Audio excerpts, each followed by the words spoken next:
तो क्या आप भी इंडिया से लग्जमबर्ग में जॉब सर्च कर रहे हो? क्या लग्जमबर्ग का वर्क वीज़ा बिना जॉब ऑफर के पॉसिबल है? 4 लाख में लग्जमबर्ग का वीज़ा मिलेगा? इन सब चक्करों में मत फँसो, आप आपका टाइम और पैसा दोनों बर्बाद कर दोगे। तो hello everyone, welcome to our channel और आज के वीडियो में हम बात करने वाले हैं लग्जमबर्ग के वर्क वीज़ा के कंप्लीट प्रोसेस के बारे में, वो भी स्टेप बाय स्टेप, बिना कन्फ्यूजन और बिना स्कैम में फँसे। अगर आपको जॉब ऑफर मिल चुका है या आप लग्जमबर्ग में जॉब सर्च कर रहे हो, तो वीज़ा प्रोसेस समझना बहुत ज़रूरी है क्योंकि यहीं पे सबसे ज़्यादा कन्फ्यूजन और स्कैम होते हैं। एंड तक वीडियो को ज़रूर देखिए क्योंकि एक भी स्टेप स्किप किया तो वीज़ा मिलने में डिफिकल्टीज आ सकती है। तो सबसे पहले एक गोल्डन रूल समझ लो कि लग्जमबर्ग का वर्क वीज़ा बिना जॉब ऑफर के पॉसिबल नहीं है, चाहे कोई जो बोले। मतलब पहले जॉब फिर वीज़ा। कोई भी एजेंट जो बोले वीज़ा पहले मिल जाएगा, वर्क परमिट हम करा देंगे, ध्यान से ये स्कैम हो सकता है। अब बात करते हैं वीज़ा प्रोसेस के बारे में। तो लग्जमबर्ग का वर्क वीज़ा 2 फेजेस में होता है, before entering Luxembourg and after entering Luxembourg. अब बात करते हैं फेज 1 बिफोर एंटरिंग लग्जमबर्ग की। उसमें स्टेप 1 आता है job offer from Luxembourg employer. तो सबसे पहले आपको एक genuine job offer from Luxembourg employer चाहिए होगी और जॉब ऑफर में ये सारी चीज़ें मेंशन होनी चाहिए कि आपका वर्क कॉन्ट्रैक्ट किस टाइप का है, सीडीआई और सीडीटी, आपका जॉब टाइटल क्या है, salary, working hours, employer details. तो जब भी आपको ऑफर मिले तब ऑफर को ध्यान से पढ़िए और कुछ चीज़ें अगर आपको समझ नहीं आती है तो एम्प्लॉयर से कॉन्टैक्ट कीजिए और सारी चीज़ें क्लियर कीजिए because without genuine job offer no visa. अब आते हैं step 2 that is ADEM approval. ये एक इंपॉर्टेंट स्टेप है। अब आता है सबसे इंपॉर्टेंट स्टेप एडम अप्रूवल। तो दोस्तों एडम लग्जमबर्ग की नेशनल एम्प्लॉयमेंट एजेंसी है। अगर एम्प्लॉयर को किसी नॉन ईयू कैंडिडेट को हायर करना है तो एम्प्लॉयर को ये प्रूव करना होता है कि ईयू मार्केट में उनको सुटेबल कैंडिडेट नहीं मिला, तभी जाके वो नॉन ईयू कैंडिडेट्स को हायर कर सकते हैं। उसके बाद एडम एम्प्लॉयर को एक सर्टिफिकेट इशू करता है जिससे वो नॉन ईयू कैंडिडेट को हायर कर सकते हैं। तो एक बात ध्यान में रखना, ये स्टेप सिर्फ एम्प्लॉयर करता है, कैंडिडेट या एजेंट नहीं। उसके बाद आता है step 3 temporary authorisation to stay.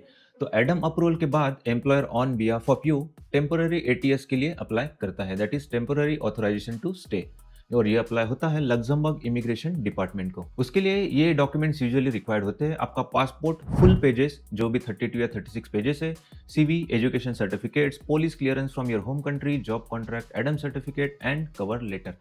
अगर आपके डॉक्यूमेंट्स करेक्ट है तो नॉर्मली 1 से 3 महीने में अप्रूवल आ जाता है और ये वैलिड होता है सिर्फ 90 डेज के लिए। तो अब आता है इस प्रोसेस का step 4 that is type D work visa.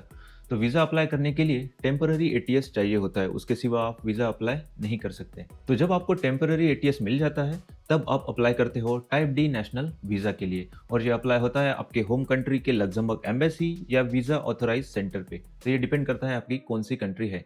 तो याद रखो ये वीज़ा सिर्फ एंट्री के लिए होता है और जॉब परमिशन एक अलग चीज होती है। तो अगर सब कुछ सही रहा तो 1 से 1.5 महीने में आपका वीजा आ जाता है और ये वैलिड होता है 3 मंथ्स के लिए। अब आते हैं इस प्रोसेस के फेज 2 पे that is after entering Luxembourg आपको क्या करना है। उसमें स्टेप 5 आता है डिक्लेरेशन ऑफ अराइवल। तो लग्जमबर्ग आते ही सबसे पहले ये काम करना जरूरी है। लग्जमबर्ग पहुंचने के 3 दिन के अंदर आपको आपके लोकल कम्यून में जाके डिक्लेरेशन ऑफ अराइवल करनी होती है एंड उसके लिए ये डॉक्यूमेंट्स रिक्वायर्ड है जैसे कि पासपोर्ट, एटीएस, एड्रेस प्रूफ। उसके बाद आपको एक रिसिप्ट मिलेगी जो डिक्लेरेशन ऑफ अराइवल की एक कॉपी होगी। The copy of declaration of arrival together with authorisation to stay both serve as work permit and authorisation to stay until the residence permit is issued. तो ये एक mandatory step है, आप इसको skip नहीं कर सकते। अब इस प्रोसेस का आता है step 6 that is medical check. Next step होता है official medical check, a medical examination by doctor establish in Luxembourg followed by tuberculosis that is TB screening और ब्लड टेस्ट। तो जब मैं 5 साल पहले लग्जमबर्ग आया था तब भी मेरा ब्लड टेस्ट हुआ था और मेरे रिजल्ट्स अच्छे आए थे, तो वो सारे रिजल्ट्स डायरेक्टली इमिग्रेशन डिपार्टमेंट को भेज दिए जाते हैं ताकि वो आपको रेसिडेंस परमिट इशू करने के लिए अलाउ कर सके। अगर आपके रिजल्ट्स ठीक नहीं हैं तो आपको फॉलो अप चेकअप्स के लिए कॉल आ सकते हैं। तो ये भी एक मैंडेटरी स्टेप है, आप इसको स्किप मत करना because no medical check equal to no residence permit, ये सारी चीजें रिक्वायर्ड है। इसके बाद आता है इस प्रोसेस का final step that is step 7 residence permit card. तो डिक्लेरेशन एंड मेडिकल के बाद आप अप्लाई करते हो रेसिडेंस परमिट कार्ड के लिए और ये कार्ड ही आपका रियल वर्क परमिशन होता है और ये आपको 3 महीने के अंदर अप्लाई करना होता है। इसके लिए आपको 80 यूरोज की फीस देनी होती है जो कि ऑनलाइन पे करनी है। उसके बाद आपको एक रिसिप्ट मिलती है जो कि जरूरी डॉक्यूमेंट है। रेसिडेंस परमिट कार्ड के लिए आप एप्लीकेशन ऑनलाइन भी सबमिट कर सकते हो या आप पोस्ट से मिनिस्ट्री ऑफ होम अफेयर्स को डॉक्यूमेंट्स भी भेज सकते हो। तो उसके लिए ये डॉक्यूमेंट्स रिक्वायर्ड है, for example passport all pages, ATS, declaration of arrival, proof of housing, work contract और 80 यूरोज की पेमेंट रिसिप्ट। आफ्टर अप्रूवल आपको एक लेटर आएगा बायोमेट्रिक के लिए, उसके लिए आपको ऑनलाइन अपॉइंटमेंट लेनी होती है।